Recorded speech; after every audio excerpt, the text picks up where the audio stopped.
Bueno, de antemano, muchas gracias para todos. Los saludo con un abrazo fraternal en la distancia. Para mí es un honor compartir este día la socialización de un tema tan importante para el país y para todos nosotros. Realmente es un tema que toca hasta las fibras pues, más profundas, como lo vamos a ver más adelante. El objeto como tal de esta conferencia es que por favor todos nos adentremos y nos podamos, digamos, como vamos a viajar como en una nave del tiempo y vamos a ver los dos puntos de vista, porque cuando hablamos de materia laboral, hablamos de dos situaciones específicas, los empleadores y los trabajadores. Entonces, quiero que todos pues nos estemos permítame un momento porque no puedo visualizar un momento acá. Un momento, por favor, que no la...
Hola, buenos días. ¿Me pueden confirmar si pueden ver las ayudas? No, no se ven. ¿No se ve nada? Ya se ven. No, sí se ven las ayudas. Bueno, ahí es para irlas moviendo a medida que la doctora Sí, sino va que es que diciendo la nosotros presentación. ya revisamos para moverlas, sino que ella me dice que no las puede ver. Entonces, ella Ah, tiene ya un ritmo programado de la presentación. perfecto, perfecto. Bueno, vamos a organizar esa falla técnica que tenemos en este momento, pero bueno, mejor que se dio comenzando. Veo que está llegando más personas. Bienvenidos, bienvenidos a la capacitación. Bueno, no sé si ya la doctora está lista.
Estamos arreglando la parte de las ayudas.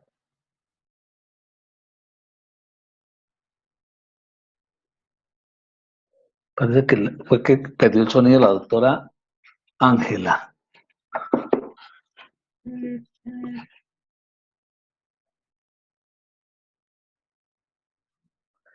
Pero está bien, está bien el sonido bien el sonido nuestro.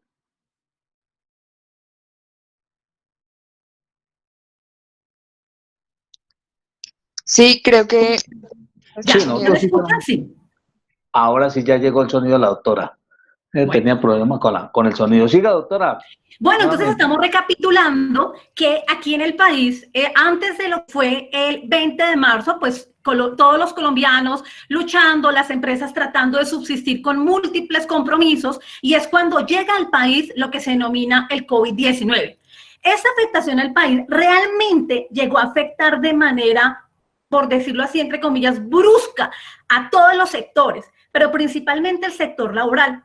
Cuando yo estudiaba esta capacitación, observaba cómo y estudiaba el 94% de las empresas son MIPYMES en Colombia, son medianas y pequeñas empresas, es decir, no tienen grandes reservas de dinero que les permita seguir cumpliendo indefinidamente sus obligaciones. Vemos que como consecuencia de la pandemia que afecta al mundo, y por eso está la imagen de este reloj preocupado, porque ojalá todos quisiéramos decir, ayer extendieron el decreto otra semana más, y ojalá pudiéramos decir, llegamos a 1 de junio y esto terminó. Ese sería el ideal, pero la realidad es que estamos ante una situación imprevisible. No sabemos más qué pase de aquí para adelante. Y esto lo que ha hecho generar, y como vamos a ver en la siguiente diapositiva, ha generado un problema en dos situaciones. Primera, están las empresas, porque realmente es importante. ¿Y qué es lo que le preocupa a las empresas en este momento? Yo analizaba, si cuando hay un día de días sin carro, la parte económica se afecta en las empresas, cuánto más nosotros que hoy estamos en 62 días de confinamiento. Eso implica que las empresas están clamando a gritos una reactivación económica, una actividad productiva, porque en realidad tienen muchos compromisos para cumplir, pero no está llegando la parte financiera necesaria para cubrir esas obligaciones. Por eso, en esta nave del tiempo que nos estamos subiendo, tenemos que tener en cuenta las dos posiciones. A los empleadores. No sé si aquí en este estudio que estamos haciendo hay personas que tengan las dos calidades. Tal vez son trabajadores, pero tal vez su esposo, su cónyuge, sus familiares tienen una empresa y conocen lo difícil que es la situación en este momento para las empresas. No olviden esta cifra que les di, 94% de las empresas son MIPYMES en Colombia. Entonces tenemos una situación que son las empresas. Son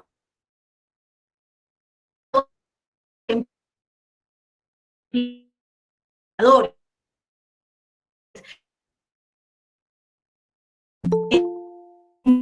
Bastante afectados porque el trabajo afecta, es como un efecto dominó que empieza a afectar también a las demás esferas, afecta mi vida familiar, si yo no puedo cumplir mis obligaciones, mi compromiso, eso es un efecto dominó que afecta a todo un círculo como tal, y es la preocupación del trabajador en este momento tan angustiante. Esas son las dos posiciones que vamos a ver hoy, y lo que quiero como tal es exponer los principios, qué es lo que se espera en este momento de contingencia, cuáles son los mecanismos que se han dado, pero yo también quiero que cada uno de ustedes, y esa es la tarea que vamos a dejar hoy, porque la idea de ese estudio es también nosotros analizar. Y si usted está ahí tomando puntos, quiero que anote si con lo que ahorita voy a exponer, usted considera que estos mecanismos son suficientes para poder por decirlo así, frenar la crisis tanto de las empresas como de los trabajadores. Era también preocupante cuando yo estudiaba esto, el alto nivel de informalidad que hay en el país. O sea, sumado a la cantidad de trabajadores que en este momento están preocupados porque les terminaron un contrato, se lo suspendieron, no tienen ingresos de cómo subsistir, súmele a la informalidad. De ahí lo importante de esta capacitación, porque realmente toca las fibras más sensibles de lo que es el ser humano como tal. Estas son las dos posiciones. Cuando yo estaba preparándome para este estudio, también podía ver y estudiaba a grandes abogados laboralistas, y hay varias posiciones de uno a uno. Pero la idea no es centrarse solo en uno, sino poder buscar una idea concertada entre las dos situaciones. Continuamos. Entonces, ya teniendo identificados los dos problemas, que es para las empresas, la reactivación económica, para los trabajadores, el empleo, vemos que esta ha sido una situación que ha sido preocupación del Estado, pero también de la Organización Internacional del Trabajo. Ellos han estudiado y analizado que definitivamente se evidencia un aumento sustancial del desempleo como consecuencia del brote del virus. Y lo que se busca es cumplir 4 objetivos. Quiero que miren la imagen y me escuchen muy atentamente estos 4 objetivos que pretende como el Estado, la Organización Internacional del Trabajo, cubrir en esa etapa de contingencia. Vamos a dirigirnos a la primera imagen. Ahí, ¿qué es lo que pretendemos? Proteger a los trabajadores, a los empleadores y sus familias de los riesgos para la salud que genere la pandemia. Eso es indispensable en este momento de contingencia. Lo segundo que se busca es proteger a los trabajadores en el lugar de trabajo. Y vamos a ver más adelante que esto no se acaba cuando termine ahorita el decreto. Nuestra vida, ojalá volviera a ser la misma, pero tenemos que ser conscientes que no va a ser la misma. Así levanten los decretos de aislamiento, van a existir unas normas, van a existir unas reglas como tal, y vamos a tener que proteger a los trabajadores en el lugar de trabajo. El tercer objetivo, subamos un poquito más las diapositivas, es estimular la economía y el empleo. Y tal vez usted dirá, en esos tiempos tan difíciles, 62 días confinados, ¿cómo vamos a estimular? Y yo sé que todos hemos escuchado la palabra de que tenemos que reinventarnos, tenemos que tratar de surgir de las cenizas, pero como sea, tenemos que estimular la economía y el empleo. Y el cuarto objetivo que se ve, y quiero que miren la última imagen, es sostener los puestos de trabajo, los ingresos de los trabajadores para poder respetar sus derechos laborales. Lo que se pretende es mitigar esos impactos negativos. ¿Para qué? Porque queremos una recuperación rápida, queremos una recuperación sostenida. Y lo que se busca como tal también es mitigar los efectos sobre el empleo, que podamos tener una buena calidad de vida, una actividad productiva. Y estos son los 4 objetivos por los cuales se fundamentan las disposiciones que veremos más adelante. Continuamos y observamos que, como ya sabemos que hay unos principios protectores, esto en Colombia, ¿dónde está fundamentado? Usted me preguntará, y yo le indico, en el artículo 25 de la Constitución Política. Yo quiero que observen esta imagen y quiero que, digamos, quede bien socializado, que el trabajo como tal lo indica la Constitución. ¿Qué es? El trabajo es un derecho. Pero lo que más me impacta de este artículo 25 es que este trabajo tiene una especial protección del Estado. No tiene simplemente una protección. La Constitución es clara e indica una especial protección como tal. Y esto lo vuelve a reiterar en el artículo 9 del Código Sustantivo del Trabajo, cuando dice que el trabajo goza de la protección del Estado. Entonces, vemos como tal que como trabajadores, la empresa, el Estado se preocupa, digamos, por cuidar, por velar por el bienestar de los trabajadores. En este momento, también quiero contar pues con la colaboración de ustedes y pues a la persona que yo le indique, simplemente le agradecería que prendiera su micrófono, prendiera su video para poderlo saludar. Le voy a hacer una pregunta corta y agradecería pues que me respondiera. Muy buenos días, doctora Andrea Játiva.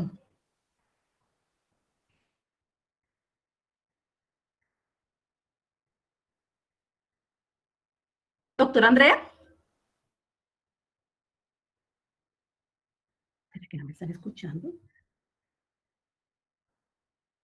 Sí, No, sí. estamos bien de sonido, tranquila, doctora. Ah, bueno. Doctora Andrea Játiva, ¿estás ahí? No la escucho. Doctora Ana María Falla, o Ana María Falla. Sí, señora. Ana María, muy buenos días. Qué rico compartir con Buenos días, contigo este doctora. día de hoy. Voy a hacerte una pequeña pregunta. ¿Qué mecanismo ha utilizado derecho y propiedad en esta situación del COVID? El teletrabajo. El teletrabajo. Gracias, Ana María. Bueno, sí, señora. Un poco más para abajo, si quieres puedes silenciar tu micrófono.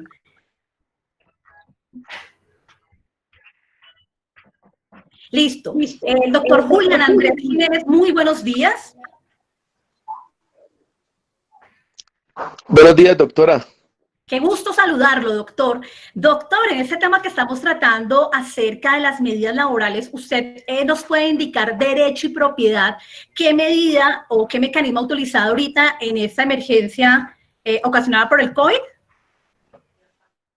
Lo que le decía la doctora anterior, el teletrabajo. Listo, gracias, doctor. Podemos apagar el micrófono. Bueno, gracias por la participación. Esto es lo bueno de estas jornadas de sociabilización. Tenemos que ajustar un poquitico, digamos, las situaciones y vamos a ver lo que derecho y propiedad ha utilizado. Entonces, en la siguiente imagen, vamos a ver, todos conocemos, bueno, voy a conocer acerca de la jerarquía jurídica que existe. Entrar mucho en ella, pero sí quiero que, no sé si subimos un poco más de diapositiva, podamos ver que la norma de normas es la Constitución política. Más adelante, pues más abajito está la ley, los decretos, los acuerdos, y subámosla un poquito para que se vea. Vemos que en la última parte encontramos las resoluciones y circulares. Eso es como una, digamos, línea jerárquica de quién, digamos, quién prima y también las otras disposiciones. ¿Por qué es importante conocer esto? Vamos a continuar ahora sí. Vamos a adentrarnos ahora sí en el mundo de cuáles son las disposiciones que se han establecido en materia de laboral. Entonces, básicamente, podría indicarles que han salido 4 circulares y básicamente una resolución. ¿Por qué es importante lo que les mostré en la diapositiva anterior?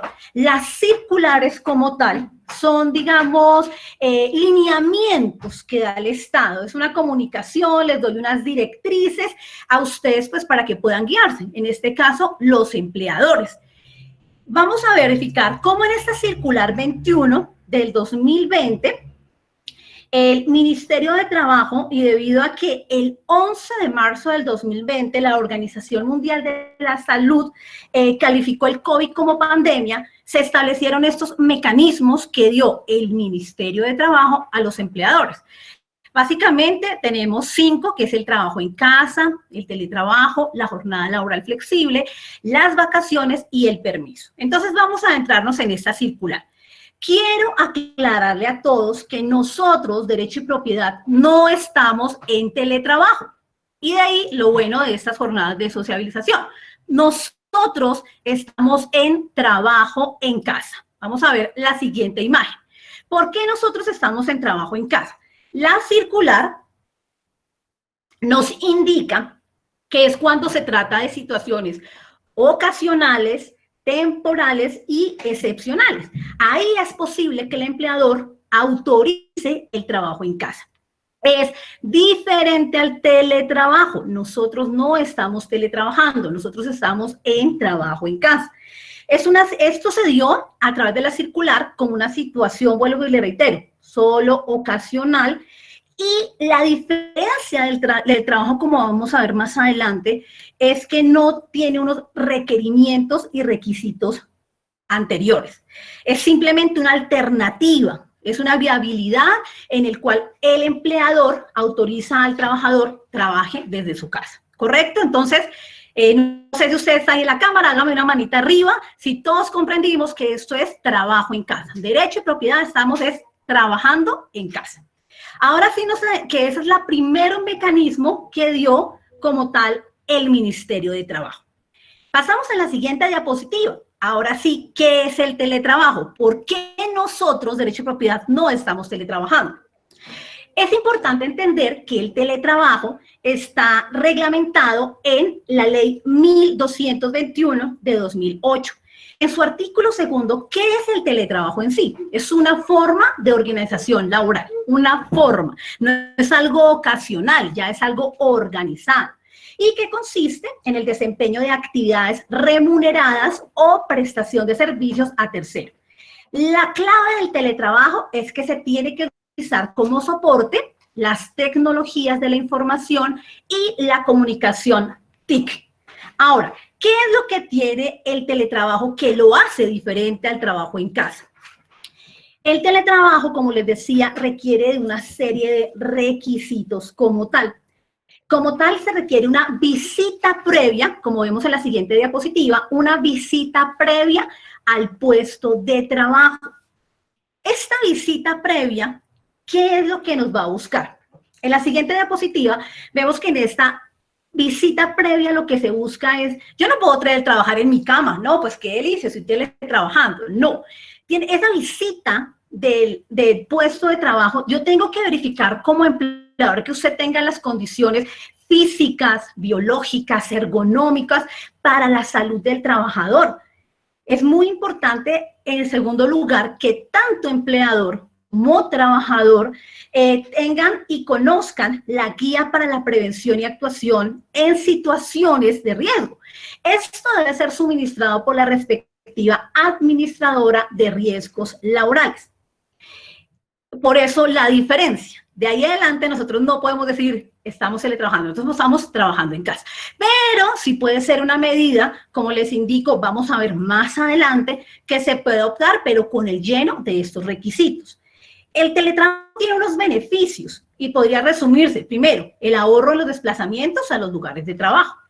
La segunda es que contribuye al aumento de la productividad. Y tercero, tenemos una calidad de vida para las personas en situación de discapacidad. ¿Listo? Entonces, vamos dos mecanismos, recordemos. Uno, el trabajo en casa. Dos, el teletrabajo. Vamos a adentrarnos al otro. En la siguiente diapositiva vemos cómo la jornada laboral flexible. Para eso tenemos que verificar que hay una regla general en la cual indica y se señala un máximo de 8 horas diarias y 48 horas semanales laborales. ¿Qué es lo que trae como tal esta circular 21 como tal? Y es la forma como el empleador puede optar por realizar turnos de trabajo con una duración no superior a 6 horas diarias y 36 a la semana, los cuales se pueden realizar en cualquier horario o día de la semana, sin que esto llegue a generar recargo nocturno. ¿Qué se busca con esta flexibilización del horario? Esto debido a los acontecimientos de salud público, los empleadores pueden modificar su jornada laboral con la intención de ¿qué? Proteger a sus trabajadores acortando las jornadas laborales, o también se pueden disponer de turnos sucesivos que eviten la aglomeración de los trabajadores en sus instalaciones, en una misma jornada o en los sistemas de transporte masivo. Otro de los mecanismos, y el cuarto mecanismo, fue el de las vacaciones anuales, anticipadas y colectivas. Esa es otra de las opciones o mecanismos que también utilizó la empresa. Por ley, ¿qué dice el artículo 186 del Código Sustantivo? El trabajador tiene derecho a un descanso remunerado por haber prestado sus servicios durante un año de servicio, que consiste en 15 días hábiles consecutivos de vacaciones que son remuneradas. Entonces, ese decreto permitió, bueno, señores empleadores, ustedes pueden utilizar esa figura de las vacaciones, incluso pueden hacerlas anticipadas, pero tiene que tener unos requisitos. Primero, las vacaciones deben ser remuneradas al trabajador con el salario que venga al momento que las disfrute. El trabajador después no puede exigir que se le asigne un nuevo periodo de vacaciones luego de cumplir el año de trabajo. Cuando hablamos de las vacaciones colectivas, el empleador puede dar aviso a ellas con el fin de contrarrestar la baja de producción o la baja de ingresos o por las situaciones derivadas por la emergencia sanitaria. Lo importante es entender que los trabajadores y empleadores pueden acordar en cualquier momento el inicio del disfrute de vacaciones acumuladas, anticipadas o colectivas para enfrentar pues adecuadamente la etapa de contingencia del COVID-19. Y tenemos la quinta. La quinta son los permisos remunerados. Entonces, el artículo 57 dice que le corresponde al empleador conceder permisos en casos de grave calamidad doméstica debidamente comprobada. Pero esta circular nos trae también el salario sin prestación del servicio. Vimos noticias y un claro ejemplo de esta situación fue lo que pasó con Arturo Calle. Él dijo, listo, por generosidad, listo, yo le sigo cancelando, le sigo pagando el salario y lo libero a usted, trabajador, de la prestación del servicio. Entonces, como vemos, todos estos 5 que enunciamos, tanto como, si usted está en su casita, dígalo solo, el trabajo en casa, el teletrabajo, la jornada flexible, las vacaciones y los salarios sin prestación, es muy importante entender que ninguno exonera al empleador de cumplir con sus obligaciones, es decir, el pago de salario, los aportes al sistema de seguridad social y todos aquellos derivados de la relación laboral. ¿Correcto? ¿Qué pasó? Y vamos a pasar rápidamente a la siguiente circular. Vamos a quedarnos un momento en esta imagen. Después de esta circular 21, viene una circular 22 que la voy a tratar a grosso modo, que fue la de la fiscalización. Cuando siguió ocurriendo esto de que ustedes, quiero que nos vayamos en el tiempo al 20 de marzo, pensábamos que simplemente era un aislamiento, pero ¿qué resultó? Oh, sorpresa, y el aislamiento supuestamente duraba 4 días, pero oh, sorpresa que después lo extendieron un día más y empezó el aislamiento. Jamás en nuestras mentes pensábamos que venía a venir otro decreto, y es la hora que a hoy son 62 días que estamos confinados, no soy como tal. Pero el Ministerio de Trabajo empezó a observar que empezaron a subirse de una manera impresionante la suspensión de los contratos de trabajo. Y en esta circular, lo que básicamente dice el Ministerio de Trabajo es que ella va a hacer la fiscalización laboral rigurosa para aquellos casos donde se empezaron a suspender de manera, pues, impresionante los contratos de trabajo. Aquí hay algo claro que quiero dejar muy resaltar. A quien le compete determinar si esa suspensión, si está marcada como fuerza o no fuerza mayor, no es al ministerio, él simplemente da su opinión, porque ya será, y a eso sí lo dice la circular, de manera funcional al juez de la República, quien va a determinar en su momento si esa suspensión sí tenía las valoraciones y los hechos fundamentales que le dieran lugar a la misma. Aquí hago un paréntesis para todos los abogados de derecho y propiedad. Tendremos que estar preparados una vez se empiece a normalizar el servicio de la rama judicial, porque bastantes consultas nos han llegado acerca de suspensión de los contratos de trabajo. Ya será una avalancha la que se nos va a venir de demandas y por eso es desde ahora que tenemos que estar preparados, porque la misma justicia, una vez acabe esto, vendrá la avalancha jurídica de todos los efectos que esto causó. ¿Correcto? Ahora, y posteriormente, entonces sí quiero resaltar nuevamente eso. ¿A quién le compete si esa situación de suspensión fue de fuerza mayor o no? Ya será al juez de la República en cada caso específico, analizando cada situación de la empresa.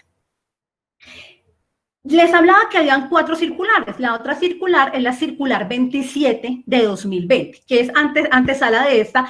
También básicamente la voy a tratar rápidamente. ¿Qué pasó? Los empleadores, ante tanto cierre, digamos, sin percibir actividad económica, también lo que hicieron fue utilizar la figura de las licencias no remuneradas. Entonces le decían a usted, fírmeme esta licencia no remunerada o si no le termino el contrato. Entonces prácticamente era a quemarropa.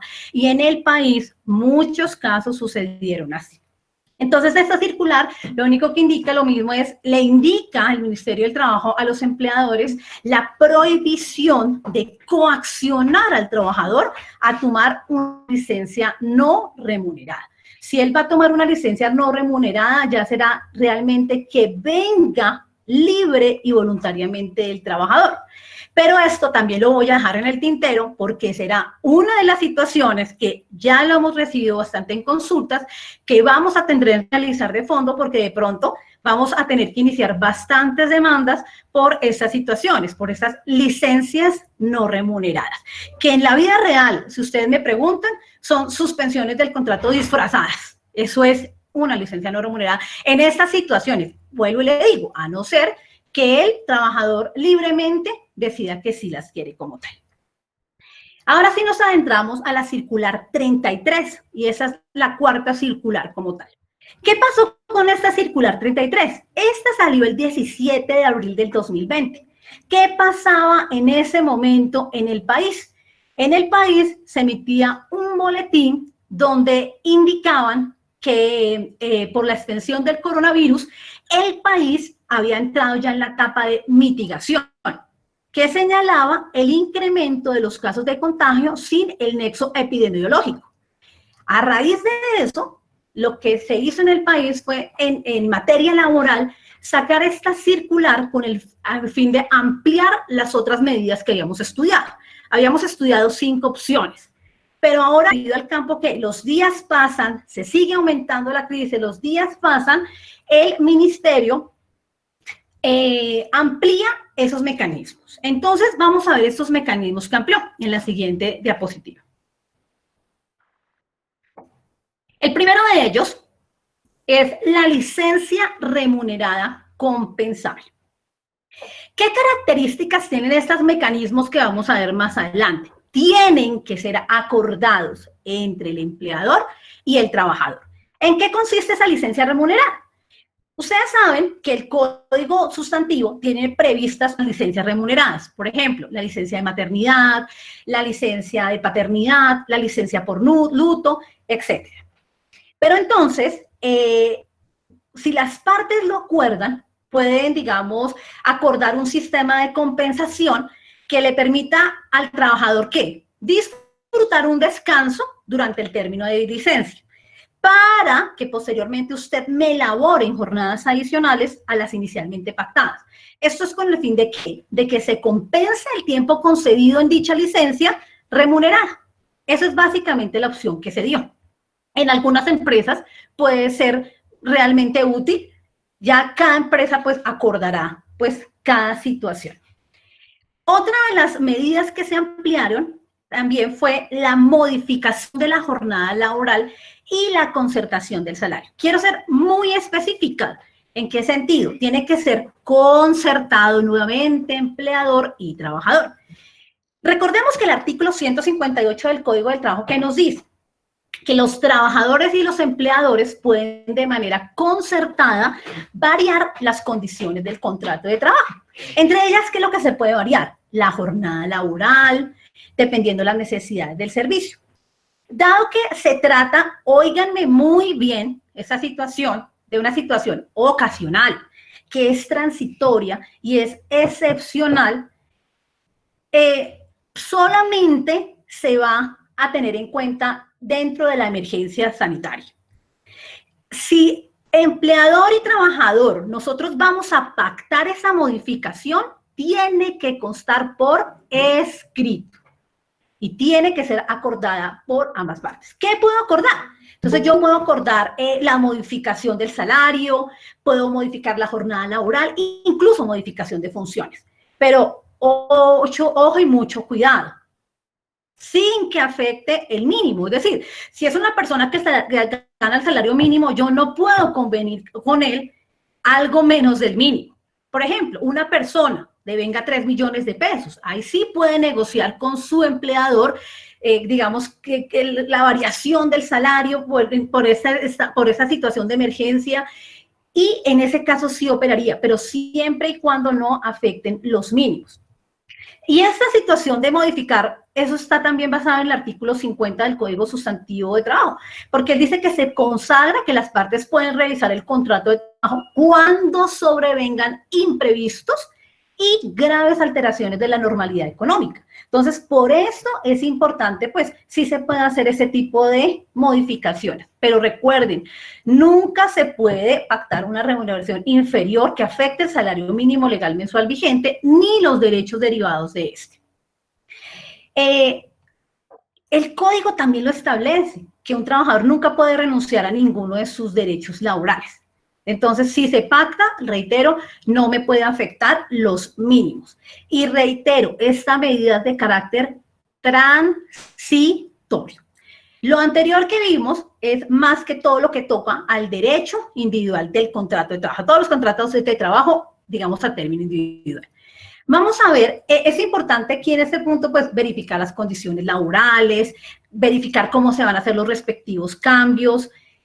La idea como tal, vuelve, le digo, es llegar a una concertación. Cuando yo empecé mi conferencia le decía a usted, yo no me puedo sentar solo en el campo del trabajador, yo también tengo que ir a una empresa, porque si una empresa no está produciendo, son medidas de concertación que pueden traer un alivio y que van a beneficiar en un futuro al uno y al otro. Como tercer mecanismo, se dio la modificación o la suspensión de los beneficios extralegales. Recordemos que los beneficios extralegales son aquellos que el empleador entrega a su trabajador por mera liberalidad. Estos no son constitutivos de salario. Entonces, por ejemplo, pueden ser las primas extralegales, los incentivos ocasionales, y en este caso el empleador puede de manera temporal no otorgar dichos beneficios con la finalidad de realizar previsiones adecuadas a la estabilidad del empleo y los derechos laborales. Es muy importante aquí destacar el artículo 15 del Código Sustantivo del Trabajo, que señala que es válida la transacción en los asuntos de trabajo, salvo, reitero, cuando se trate de derechos ciertos e indiscutibles.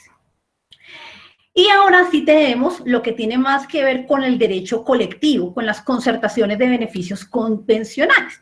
También puede darse la figura que entre las partes pueden entrar a verificar estos acuerdos y hacer modificaciones. Esto pues cuando se sobrevenga una gran afectación.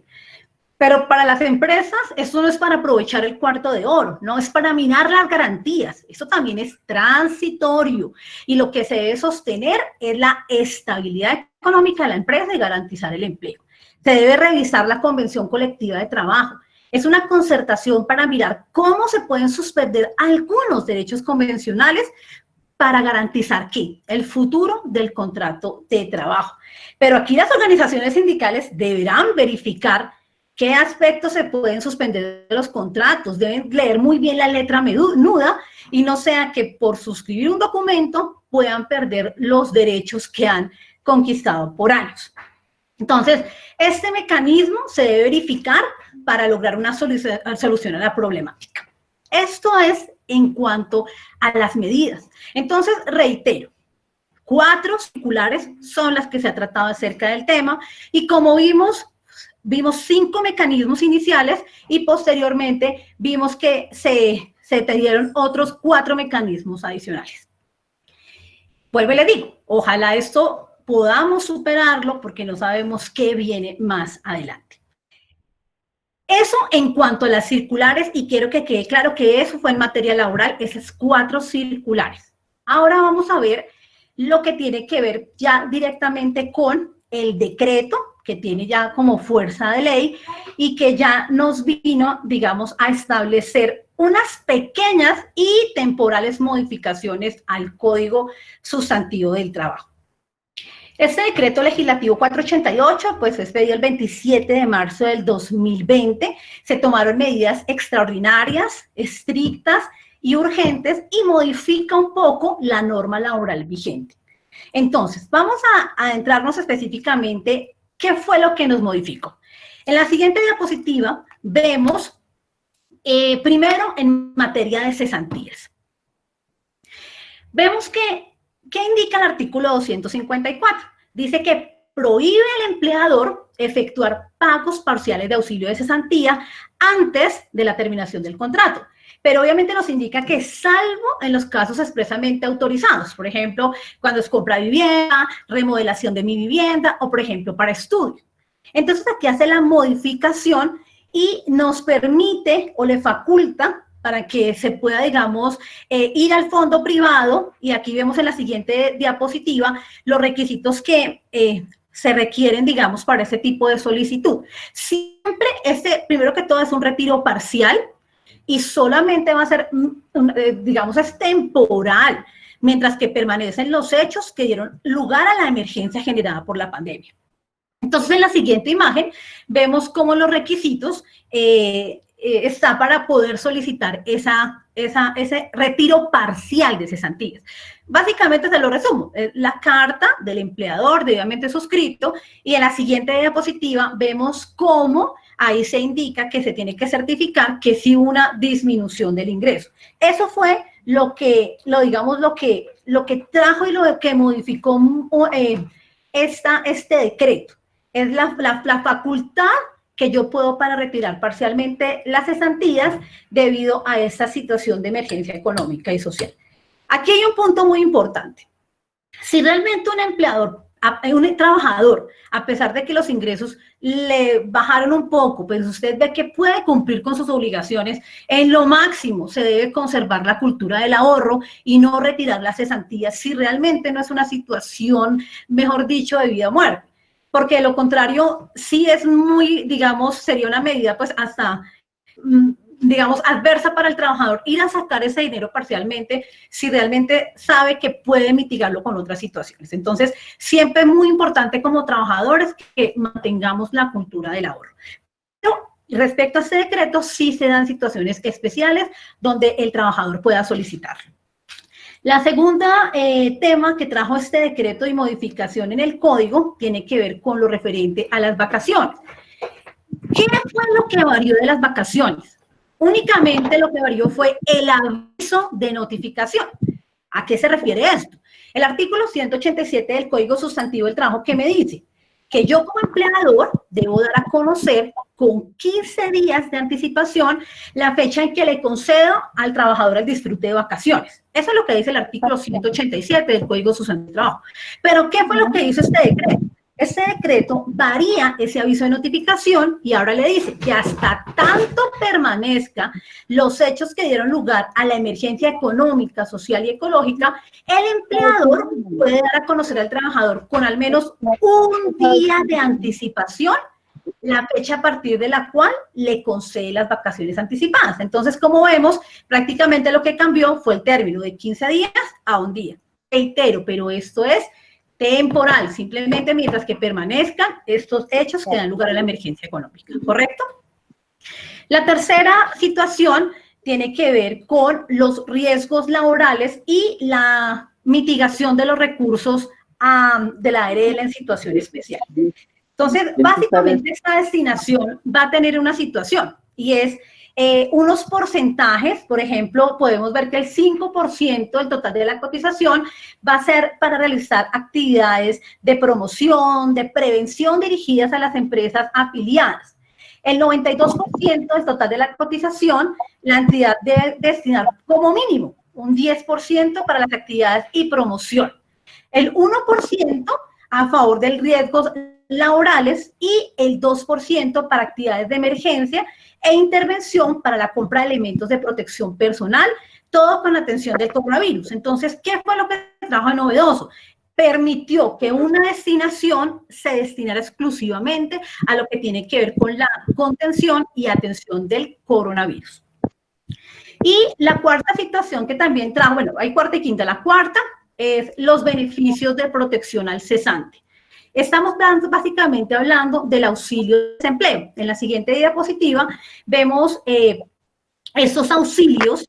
En la siguiente, en las cesantes, vemos cómo este auxilio del desempleo va dirigido para trabajadores que estén en categoría A y B en una caja de compensación y que durante un año continuo y discontinuo hayan cotizado como tal en esa caja de compensación familiar.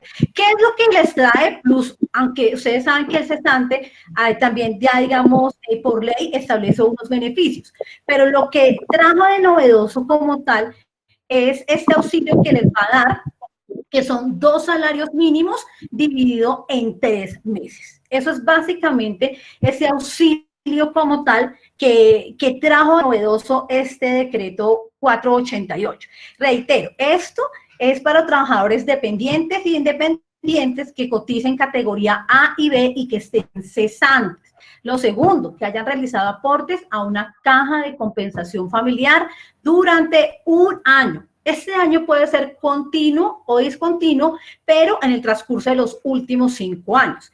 Y los beneficios, además de los enunciados en la ley para los cesantes, es esa transferencia económica. ¿Qué es lo que se busca con esa transferencia económica? Que se pueda cubrir los gastos, las necesidades, prioridad los consumos de cada beneficiario, y va a ser por 2 salarios mínimos, reitero, dividido en 3 mensualidades, que se pagan mientras que dure la emergencia.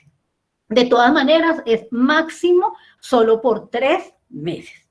Y por último, el decreto nos trae acerca de los beneficios relacionados con lo que tiene que ver con la fe de vida de los connacionales.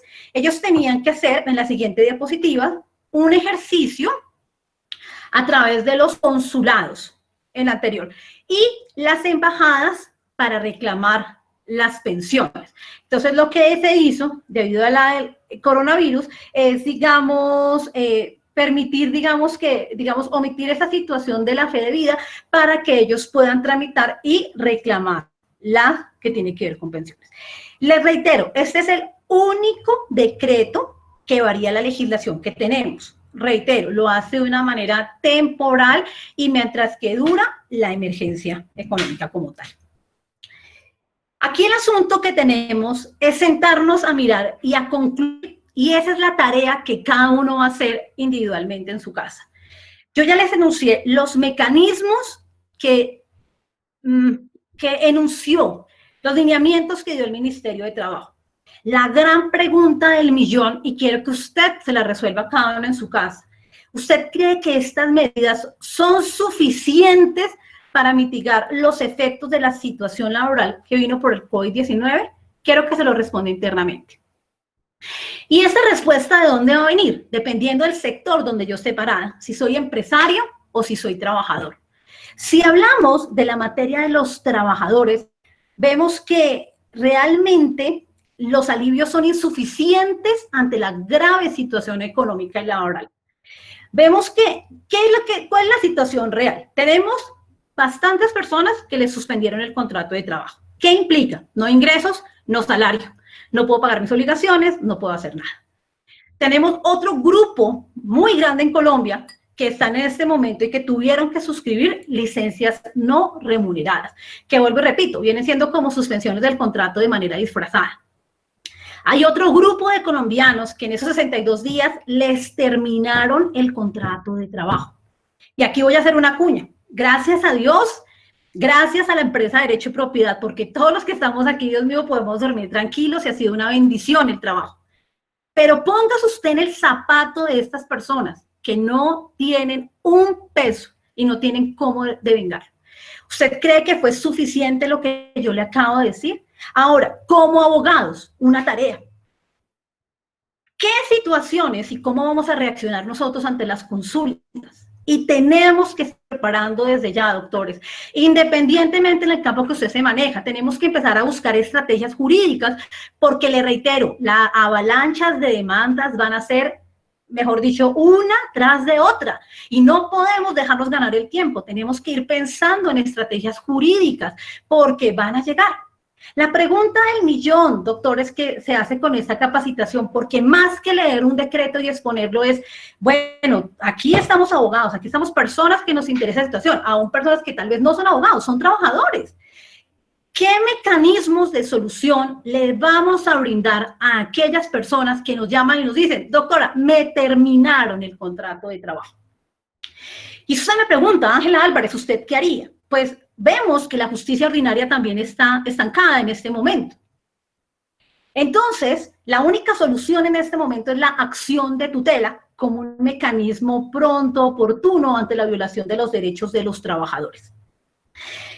Pero tenemos que pensar, realmente, yo les dejo esto en el tintero, instrumentos ágiles, eficaces y efectivos para acceder a una pronta y oportuna justicia. Oportuna, señores. ¿Por qué situación? Porque hay gente que está sin comer y ellos no pueden esperar a que no estamos recibiendo demandas. No, señores, tenemos que buscar un mecanismo eficaz y efectivo ante esta violación grave de los derechos del trabajador. Y por eso es una tarea que tenemos desde adelante. Si me llega una consulta, sé que esa persona mantenía un núcleo familiar, buscar acciones de tutela que tengan fundamento, que tengan una connotación que pueda llegar a restablecer esos derechos y que se puedan restablecer. Ahora yo le digo a usted, así el 2 de junio abran los juzgados, ¿consideraría usted cuánto se demora una demanda laboral? ¿Eso sería un mecanismo efectivo como tal? Por eso, tarea, déjelo resaltado. Tenemos que buscar esas estrategias jurídicas, cosa que si así levanten esta emergencia, se termine este confinamiento, tenemos que ser efectivos, porque esa es nuestra labor como abogados, buscar mecanismos y estrategias que permitan poder proteger esos derechos de los trabajadores. Lo cierto es que los empleadores están buscando a toda costa las suspensiones de los contratos de trabajo en algunas situaciones e incluso están buscando la terminación masiva de contratos de trabajo. Por eso yo le pongo a usted la tarea como legislador.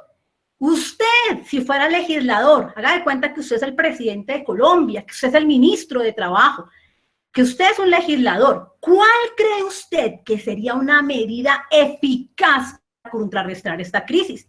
Ayer yo estaba en una conferencia sobre este mismo tema, gracias a la doctora Liliana Contreras, y ahí exponían claramente una situación. ¿Qué herramientas se le está dando al Ministerio de Trabajo en este momento? ¿Qué herramientas se le están dando a los jueces de la República para que puedan frenar este descalabro del desempleo y la suspensión de trabajos? Y yo los invito a ustedes para que en sus horas de descanso puedan analizar, ¿ustedes qué harían? ¿Ustedes qué harían en esa situación?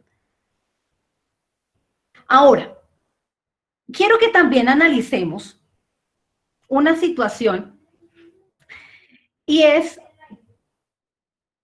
la que vamos a verificar. Estamos en la etapa A, que es la de lo que está pasando en este momento y ya quedaron, digamos, las situaciones establecidas.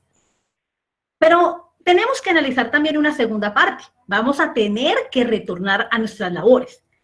Y ojalá, vuelvo y le digo, lo ideal sería que todo fuera color de rosa y volviéramos a la normalidad. Lo cierto es una cosa, doctores, asistentes, que las reglas del empleo no pueden costar la vida ni la salud.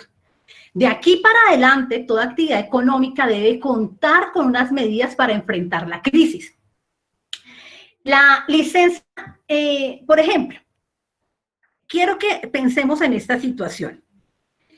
Quiero que vayamos, digamos, ya superamos, se levantó el aislamiento.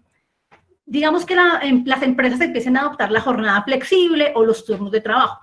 ¿Qué va a pasar con aquellos trabajadores que tengan una sospecha de tener el contagio del coronavirus? Si tenemos una persona que presuntamente tiene sospechas, tiene algunos síntomas, ¿qué va a pasar con esa persona? ¿Podrá estar en el lugar de trabajo o se le podrá conceder una licencia? De aquí en adelante también tenemos que verificar, debe haber una concertación con los trabajadores y empleadores de la movilidad de los horarios que se beneficien, evitar las aglomeraciones, porque sería fatal para la propagación del virus. Es necesario, y aquí sí oídos absolutamente todos, que así volvamos a trabajar, vamos a tener que cumplir unos planes y unos protocolos de preparación. Tenemos que estar juiciosos a las indicaciones que nos den la empresa. Esto con el ánimo de evitar peligros. Es decir, tenemos que estar capacitados, la empresa va a dar herramientas, pero todos tenemos que trabajar conjuntamente en utilizar esos elementos de protección, de estar atento a cada situación que se nos va a informar. Entonces, de esta manera, quiero dejarles también esas dos situaciones, porque vuelvo y le digo, estamos dentro de la situación del confinamiento, tarde que temprano vamos a salir y se van a adoptar otras medidas y otros cambios, de lo cual es importante tener una mentalidad abierta y una mentalidad que nos sirva para protegernos a todos. Entonces, es importante también, quiero que vayamos a esta diapositiva. Cuando les hablaba acerca de las acciones del Estado, el Consejo Superior de la Judicatura, mediante este acuerdo que vemos en pantalla, indica que se pueden adelantar de manera virtual algunos tipos de audiencias cuando hablan de pensiones de sobrevivientes, cuando haya interés de adultos, todos los procesos que tengan solicitud de persona en condición de discapacidad. Pero vemos como tal que pues, son situaciones regladas, que son importantes y ayudan en el momento de crisis, pero, vuelvo y le digo, necesitamos medidas más efectivas para situaciones como la que expuse. Entonces, doctora, quiero, si quieres, que volvamos a la primera diapositiva un momento, en la que veíamos en la imagen de Colombia, y con este orden de ideas, la primera imagen de Colombia es, sentémonos a verificar esta situación. Esta imagen para mí es muy diciente y como abogados tenemos que aportar algo fundamental en medio de esta situación. ¿A qué me refiero? Nuestras consultas, nuestras asesorías jurídicas son de vital importancia. Si una persona llama a indicar, es que me llegó una carta que me van a suspender el contrato de trabajo, tal vez usted diría, no la firme, eso es ilegal, no hay permiso del ministerio, pero es que toca analizar la situación en conjunto, porque por eso le digo, toca verificar situación del empleador, situación del trabajador. Si yo veo que es una empresa en la cual he durado más de 15 años, la empresa ha cumplido con todo, me está diciendo que es de un momento, pues uno tiene que entrar a analizar y ya cada persona determinará, bueno, demando y listo, que te termine el contrato. Pero tenemos que ser muy sabios en las asesorías que brindemos. Todo no puede ser demanda, todo no puede ser efectivo para allá y toca siempre buscar medidas concertadas. Entonces, de esta manera, pues doy por finalizada la exposición en materia laboral y sí agradecería que cada uno analizara las situaciones que se puso de presente y la importancia que tenemos como abogados de sentarnos a analizar y buscar estrategias jurídicas para lograr solventar esta crisis en materia laboral. Muchas gracias. Bueno, muchas gracias, doctora Ángela, por su capacitación, por su conferencia excelente. Nos dio muchos visos, sobre todo quienes tenemos la oportunidad de manejar nuestros usuarios para que podamos nosotros dar una buena asesoría. Veo que todo se puede hacer concertado, como usted lo dice, todo se puede hacer con conciliación. Hay unas preguntas que surgen en la capacitación, doctora, y quiero que si no las ve en su chat, las puedo ya dar. Un ejemplo, Andrea Carolina manifiesta, una vez pase la emergencia, el contrato inicial volvería a la normalidad, es decir, el salario volvería a ser el pactado cuando fui contratada. Sí, por eso el decreto, en esta situación, la circular es clara de indicar que eso es simplemente de carácter transitorio. Todo tiene que volver y restablecerse a su normalidad. Perfecto. La doctora Carmen de Montería dice, una trabajadora en estado de embarazo puede disminuirle su salario o suspenderle el contrato de trabajo, alegando el empleador la emergencia sanitaria existente y bajo ingreso en ventas. Bueno, volvemos al tema anteriormente indicado. La situación en este momento es que el Ministerio de Trabajo tiene un cúmulo de solicitudes, pero ellos no se han activado todavía para tramitarlas como tal. Cada situación es independiente. En primer lugar, yo le diría, pues no lo podría hacer y menos en su condición. Pero aquí es donde viene el tema de la concertación, porque yo le diría, listo, no la puede hacer eso, podemos demandar. Si vemos que hay una situación especial que es por el estado de embarazo, si eso llegara a suceder, y ahí es donde yo empiezo, digamos, a todos los que participamos en esta conferencia, activemos nuestras ideas jurídicas. Inicialmente yo le diría a ella, se podría interponer una acción de tutela como mecanismo rápido para lograr proteger los derechos de esta mujer que se encuentra en estado de embarazo. En esta situación, ese sería el mecanismo más rápido. Que si puede o no puede, vuelvo y le indico. Tiene que haber un lleno de requisitos, un permiso del ministerio, que en este momento el empleador no los va a dar, es decir, que jurídicamente no podría suspender el contrato, y el mecanismo más rápido sería la acción de tutela. Perfecto, doctora.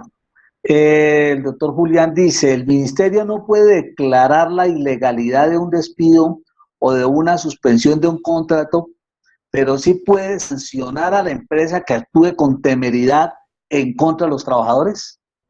Sí, eso es lo que trae el decreto, la circular como tal, de esa facultad de fiscalización.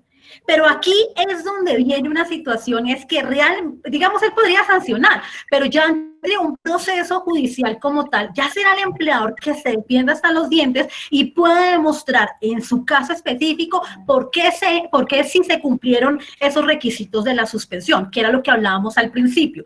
Ya el ministerio cumple una función de fiscalización, pero ya en materia individual de ese trabajador con el empleador será un juez de la República quien entra a determinar de manera específica si se dieron o no los requisitos. Perfecto, doctora. Hay una pregunta también de la parte de la Dirección Administrativa y Financiera. Si para el servicio doméstico también se aplica lo mismo. Claro, yo les indiqué a ustedes que la norma, la Constitución en su artículo 25 dice que el Estado protege de manera especial el trabajo, cualquiera que sea su modalidad. Es decir, que eso también se extiende para ese tipo de personas porque son trabajadores amparados legalmente. Bueno, Andrea Carolina hace también una acotación diciendo, pero en caso de que la empresa me siga pagando el salario pactado por la emergencia y esta ya haya finalizado, ¿qué debo hacer?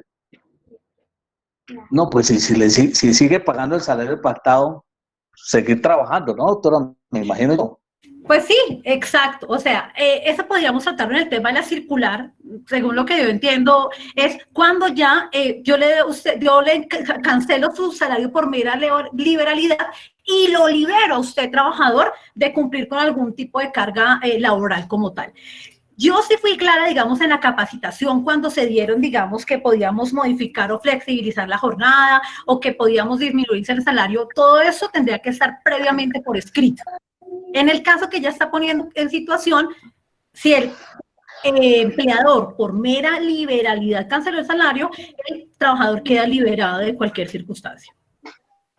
Perfecto. Hay una pregunta que dice si los jardines de infancia o preescolares y escuelas son cerradas y los empleados necesitan quedarse en casa y no pueden trabajar, ¿los empleadores deben pagarles algún salario?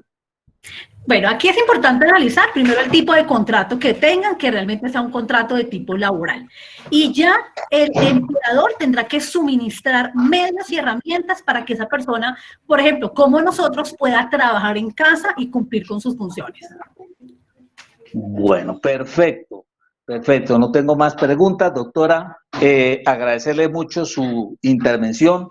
Excelente, porque actualizamos mucho tema en la parte laboral y darle nuestros más sinceros agradecimientos.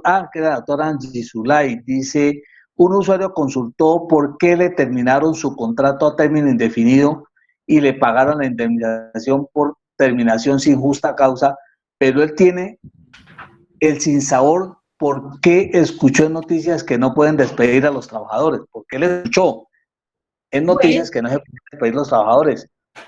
Bueno, es un tema interesante. Ayer incluso pues en la conferencia donde estaba se tocó ese tema y ahí es donde viene la estrategia jurídica de nosotros como abogados. Tenemos que ser ingeniosos porque no estaría mal. Sí, yo sé que la norma indica que yo puedo dar por terminado el trabajo como empleador, así sea sin justa causa, pues le cancelo su indemnización. Pero el asunto es, y ayer incluso hacían esta misma pregunta en esa capacitación, y decía, de ahí está nuestra función como abogados, de ser creativos y buscar herramientas que quita el exposible de la audiencia que decía, interponer una acción de tutela porque en cierta forma usted lo está haciendo aprovechando la situación de emergencia. Puede que sí, puede que no, pero ahí es donde juega la creatividad del abogado de dar sus argumentos jurídicos, porque sí existe ese sinsabor en muchos trabajadores en ese momento, a pesar de que se les hubiese cancelado una indemnización, pues realmente van a quedar sin herramientas para seguir en esa situación tan difícil. Perfecto, doctora. Bueno, muchas gracias a todos los que asistentes, a los que pertenecen a la empresa de Derecho Privado, a nuestros invitados especiales, nuestros alumnos del Centro de Estudios Jurídicos de Derecho y Propiedad. Les agradecemos su asistencia. Esperamos que hayan sacado buen provecho de esa capacitación, porque son temas de actualidad que realmente en estos momentos nuestros usuarios están pendientes de que nosotros podamos ayudarles a resolver sus inquietudes. a la doctora Ángela nuevamente mis más sinceros agradecimientos y a todos y cada uno de ustedes les deseo el mejor día de la vida. Cuídense mucho y que mi Dios los bendiga. Muchas gracias por su asistencia.